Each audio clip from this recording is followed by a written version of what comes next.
Hi everyone, कैसे हैं आप लोग। आई होप आप सभी अच्छे ही होंगे। तो आज हम आप लोग के लाए हैं मॉक टेस्ट 201 और ये हिंदी से संबंधित होंगे।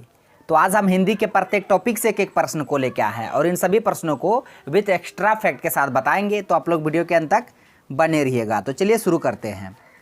पहला प्रश्न है, परसर्ग सहायक शब्द हैं जो ऑप्शन में दिया है शब्दों के प्रारंभ में आते हैं, शब्दों के मध्य में आते हैं, विसर्ग से मिलते जुलते हैं और शब्दों के बीच संबंध स्थापित करते हैं। तो परसर्ग का अर्थ आपको बताना क्या होता है। तो पहले हम इसका आंसर जान लेते हैं, उसके बाद जानेंगे परसर्ग का मीनिंग क्या होता है, अर्थ क्या होता है, इसका यूज कहाँ कहाँ किया जाता है। ठीक है, सभी बातों को जानेंगे। पहले हम इसका आंसर जान लेते हैं। इसका आंसर ऑप्शन डी हो जाएगा। ये शब्दों के बीच संबंध को स्थापित करते हैं परसर्ग। एक वर्ड आप लोगों ने सुना होगा, कौन? उपसर्ग। उपसर्ग तो आप लोग सुने होंगे। उपसर्ग उपसर्ग प्रत्यय हम लोग हिंदी में पढ़ते हैं उपसर्ग, और एक होता है प्रत्यय। प्रत्यय शब्द के अंत में लगकर उसका अर्थ बदलता है और उपसर्ग शब्द के प्रारंभ में लगकर उसका अर्थ बदल देता है। तो आप लोगों ने उपसर्ग सुना होगा, लेकिन यहाँ पे दिया गया है परसर्ग। उपसर्ग नहीं है, परसर्ग है। ये है परसर्ग। परसर्ग तो परसर्ग कहिए या परसर्ग को और भी कुछ बोलते हैं, उसका नाम है कारक चिन्ह। कारक चिन्ह तो आप लोग जानते होंगे, कारक चिन्ह। तो कारक चिन्ह बोलिए या परसर्ग बोलिए, दोनों एक के बात है। ये प है। कारक चिन्ह बोलिए या परसर्ग बोलिए, दोनों एक के बात है। तो कारक चिन्ह पता होगा ना, जो शब्दों के बीच संबंध को स्थापित करता है उसे कारक चिन्ह बोलेंगे। तो कारक चिन्ह यहाँ पे देते तो बहुत सारे स्टूडेंट सही कर जाते, लेकिन यहाँ परसर्ग दे दिए। तो परसर्ग का समझेगा, अरे भाई परसर्ग नया वर्ड क्या है। तो याद रखिएगा, ये शब्दों के बीच संबंध को स्थापित करते हैं। जिस तरह देखिए, कोई भी शब्द में जैसे सब्जेक्ट जो होता है, संज्ञा या सर्वनाम के वाक्य के अन्य पदों के साथ अगर संबंध स्थापित करना होता है, जिस तरह हम जैसे एक सेंटेंस लिए, जैसे हम साधारण से सिंपल सेंटेंस लिए, सरल वाक्य, राम ने रावण, यहाँ हम लिख देते हैं मारा। क्या? मारा। अब यहाँ पे क्या आएगा, यहाँ पे क्या करेंगे, यहाँ पे को लिखेंगे। ठीक है ना, राम ने रावण को मारा। ये को क्या है? यही को है आपका क्या? परसर्ग। क्या है? परसर्ग बोलिए, यानी तो कारक चिन्ह बोलिए। परसर्ग बोलिए या कारक चिन्ह बोलिए।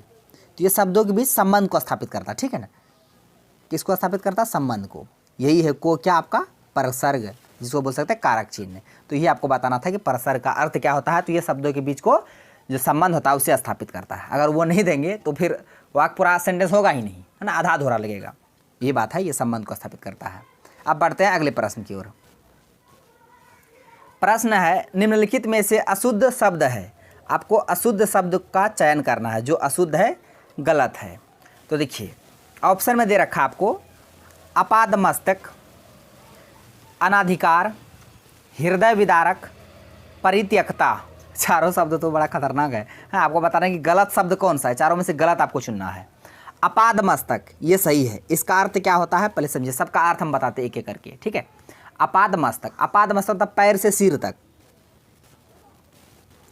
पैर से कहाँ तक? सिर तक। पैर से सिर तक, इसे बोलेंगे अपाद मस्तक, यानी ये सही है। आपको गलत शब्द का चयन करना है। उसके बाद यहाँ देखिए परित्यक्ता। परित्यक्ता का अर्थ क्या होता है? परित्यक्ता का अर्थ होता है छोड़ने या फेंकने वाला। है ना, लिख देते हैं यहाँ पे, त्यागने, छोड़ने, त्यागने, छोड़ने या फेंकने वाला, या फेंकने वाला, इसे बोलेंगे परित्यक्ता। ठीक है, ये भी सही है। हृदय विदारक, हृदय विदारक का अर्थ क्या होता है? जो अरे अत्यंत शोक उत्पन्न करने वाला कोई चीज़ होता है ना, अत्यंत करुणा दया वाला भाव उत्पन्न करने वाला, दया उत्पन्न करने वाला, यहाँ लिख देते हैं दया उत्पन्न करने वाला। दया उत्पन्न करने वाला बोलेंगे हृदय विदारक, है ना, शोक, करुणा, दया उत्पन्न करने वाला। तो ये तीनों शब्द सही है। आपको गलत शब्द का चयन करना था, तो इसका आंसर ऑप्शन बी हो जाएगा, अनाधिकार। अनाधिकार ऐसे नहीं लिखा जाएगा, ये गलत है। इसको लिखा कैसे जाएगा, हम एक पेज लेके समझाते हैं आपको। देखिए, अन धन अधिकार, अन धन अधिकार। तो ये दोनों जब मिलेगा तो क्या बनेगा? ये दोनों जब मिलेगा तो बनेगा अनधिकार। क्या? अनधिकार। अनधिकार, तो इसमें अन उपसर्ग हुआ, अधिकार मूल शब्द है, तो अन धन अधिकार, तो अनधिकार बनेगा। इसका अर्थ क्या होता है?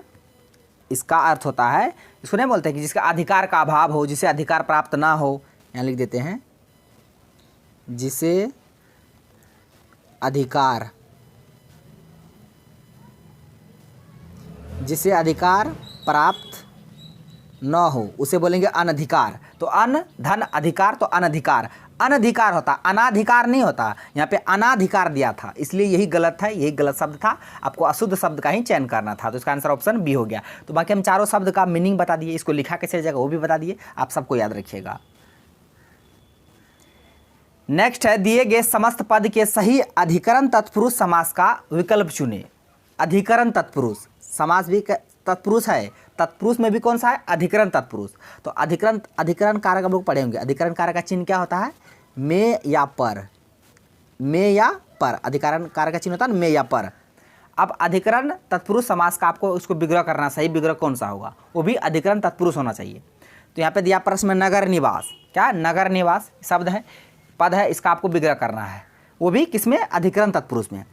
अधिकरण तत्पुरुष में या पर आना चाहिए, तो वही वाला होगा। जिस तरह नगर से निवास तो होगा नहीं, से आ गया, हमको में या पर चाहिए। नगर के लिए तो ये भी नहीं होगा, संप्रदान तत्पुरुष हो जाएगा। नगर का, ये संबंध तत्पुरुष हो जाएगा। इसका आंसर ऑप्शन ए हो जाएगा। नगर में निवास, उसे बोलेंगे नगर निवास। नगर में निवास, नगर निवास, में आ गया तो में बताया आपको, अधिकरण में या पर होता है ना चिन्ह विभक्ति, तो इसका आंसर ऑप्शन ए हो गया। इसमें वही था, कारक का 8 विभक्ति आपको याद रहना चाहिए। कर्ता ने, कर्म को, कर्म से, संप्रदान को, के लिए, संबंध का के, अधिकरण, संबोधन, अधिकरण, ये सब है ना 8, तो 8 को याद रखिएगा। कौन कौन था, कर्ता ने, कर्म को, करण से, अपदान से, संप्रदान है, हम गलती बोल रहेगा, रुकिए इसको लिखिए देते हैं, रुकिए एक पेज लेते हैं। कारक का आपको विभक्ति याद होना चाहिए, यहाँ ले लेते हैं, ठीक है। देखिए पहला क्या हो जाएगा, कर्ता, कर्म, कर्ता, कर्म, करण, कर्ता ने, कर्म को, करण से, उसके बाद आ जाता है क्या, संप्रदान,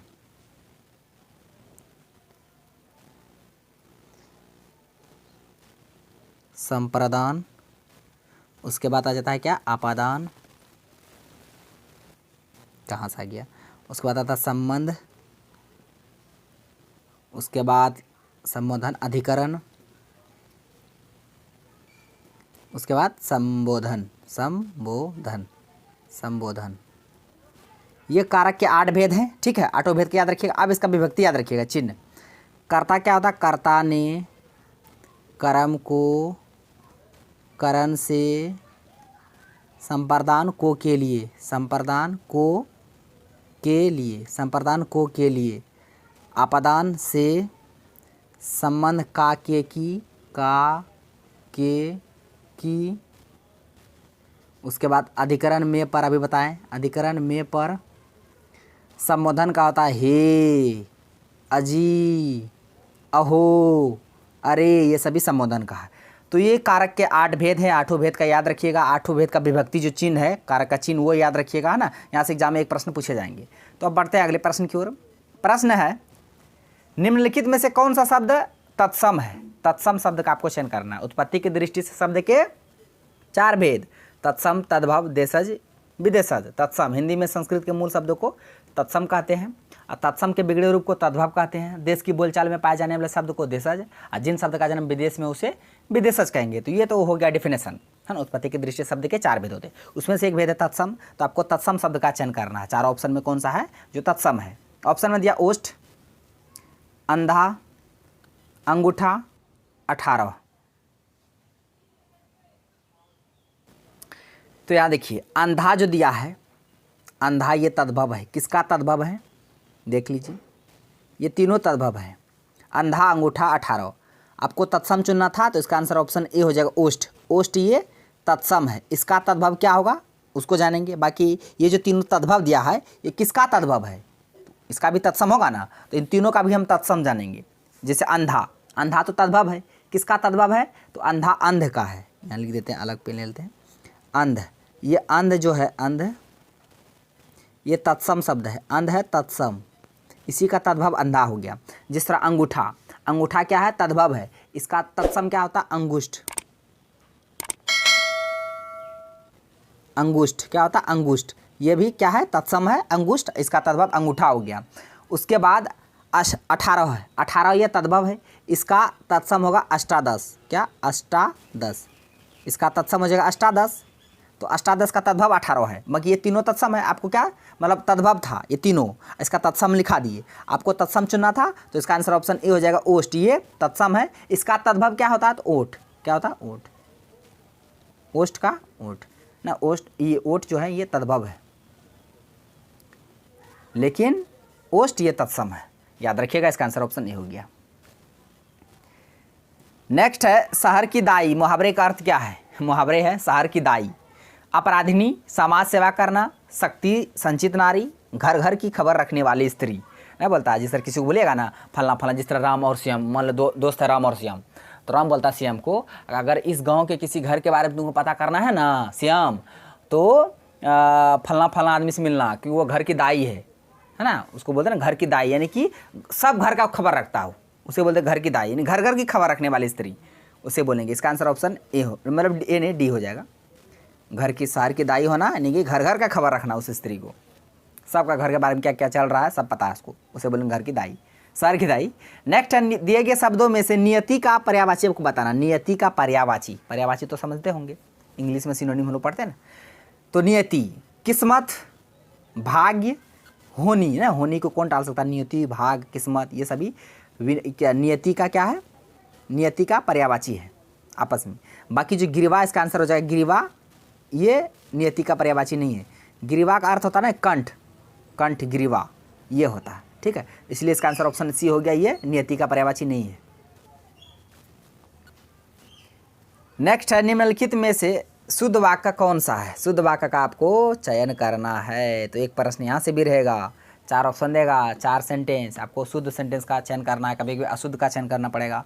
तो पहले हम सेंटेंस को पढ़ते हैं, पढ़ने से आपको पता चलेगा ये होगा नहीं। जिस तरह हम छांट रहे हैं हम, देखिए वह श्याम पर बरस गया, वह श्याम पर बरस गया, बरसने के सेंस में ना, गया नहीं पड़ा, वह श्याम पर बरस पड़ा। यहाँ शुद्ध वाक्य कैसे होगा?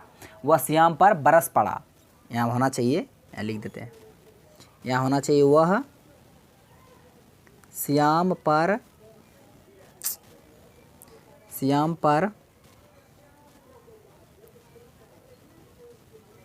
बरस पड़ा, गया नहीं पड़ा, ठीक है, ये तो गलत हो जाएगा। सारी रात भर मैं जागता रहा, ये भी गलत होगा। सारी रात भर मैं जागता नहीं रहेगा, यहाँ पे होगा मैं सारी रात जागता रहा, मैं सारी रात जागता रहा, ऐसे होना चाहिए, ठीक है। तो ये भी गलत था। उसके बाद तुम बड़ा आगे बढ़ गया, वह कैसे नहीं होगा? तुम बड़ा आगे बढ़ गया नहीं, तुम बहुत आगे बढ़ गए, यहाँ पे होना चाहिए तुम बहुत, बड़ा नहीं बहुत आगे बढ़ गए, तुम बहुत आगे बढ़ गए, ये होना चाहिए, ठीक है। तो ये भी नहीं होगा। इसका आंसर ऑप्शन सी हो जाएगा। इस पर्वतीय क्षेत्र में सर्वत्र शांति है, सब जगह शांति है ना। तो इसका आंसर ऑप्शन सी हो जाएगा, ये सही सेंटेंस है। इस पर्वतीय क्षेत्र में सर्वत्र शांति है। बाकी तीनों जो गलत था सही कैसे होगा वो भी बता दिए, और सही कौन था वो भी बता दिए। ये कहाँ से नया पेज आएगा, उसको हटा देते हैं, फिर बाद में पीडीएफ में दिक्कत करेगा। अगर पीडीएफ चाहिए तो करिए जीएस अड्डा के नाम से टेलीग्राम में चैनल है, वहाँ पर जाके जुड़ जाइएगा, वहीं पे सारे प्रश्न का पीडीएफ आपको मिल जाएगा। प्रश्न है प्रकाश में प्रयुक्त उपसर्ग बताइए। पता नहीं तभी उपसर्ग पहले लगता है, प्रत्यय बाद में लगता है। तो प्रकाश, इसमें आपको क्या बताना? उपसर्ग। तो इसमें क्या आ जाएगा? परो। तो परा नहीं होगा, पराक नहीं होगा, सो नहीं होगा। इसका आंसर ऑप्शन सी हो जाएगा, परोपसर्ग। प्रकाश में परोपसर्ग। नेक्स्ट, हजारों लोगों ने उसे देखा है। वाक्य में विशेषण आपको बताना है, जो संज्ञा की विशेषता बताता है उसे विशेषण बोलते हैं। तो लोगों ने तो देखा है, कितने लोगों ने? तो हजारों लोगों ने, तो हजारों यहाँ विशेषण हो गया। तो इसका आंसर लोगों नहीं होगा, देखा नहीं होगा, उसे नहीं होगा। ऑप्शन डी हो जाएगा, हजारों यहाँ विशेषण है। हजारों क्या है? ये विशेषण है, आपको विशेषण का ही चयन करना था।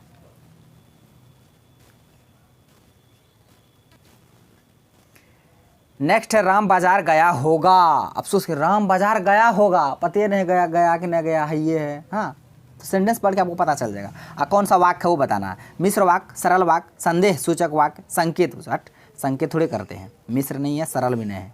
इसका आंसर ऑप्शन सी है, संदेह। नहीं, संदेह आपको भावना लग रहा, संदेह भावना, वो गया होगा, पता नहीं गया है कि बैठले है, कोई पता नहीं है। तो ये संदेह सूचक वाक्य है ये। इसका आंसर ऑप्शन सी हो गया। तो ये आज का लास्ट प्रश्न है। तो इस प्रश्न का आंसर को आप लोग को कमेंट बॉक्स में देना। प्रत्यय से संबंधित प्रश्न है। जाते में, जाति जो शब्द है इसमें आपको बताना प्रत्यय कौन सा होगा। प्रत्यय शब्द के अंत में लगता है, उपसर्ग पहले लगता है, बता दिए। रू होगा, जा होगा, ते होगा, यो होगा, जो भी होगा इसका आंसर को आप लोग को कमेंट बॉक्स में देना है। तो फ्रेंड्स आज का प्रश्न बस यहीं तक था, सारे प्रश्न को विद कॉन्सेप्ट के साथ बता दिए। यदि आपको वीडियो अच्छा लगा तो मेरा वीडियो को लाइक कीजिए तथा हमारा यूट्यूब चैनल कर दीजिए, जिस डाटा को सब्सक्राइब करें और बेल आइकन को भी हिट कर दीजिए ताकि हर एक लेटेस्ट वीडियो का नोटिफिकेशन तुरंत आप तक पहुँच जाए। थैंक्स फॉर वॉचिंग वीडियो, धन्यवाद। अब मिलते हैं नेक्स्ट वीडियो में नेक्स्ट टॉपिक के साथ, तब तक के लिए जय हिंद।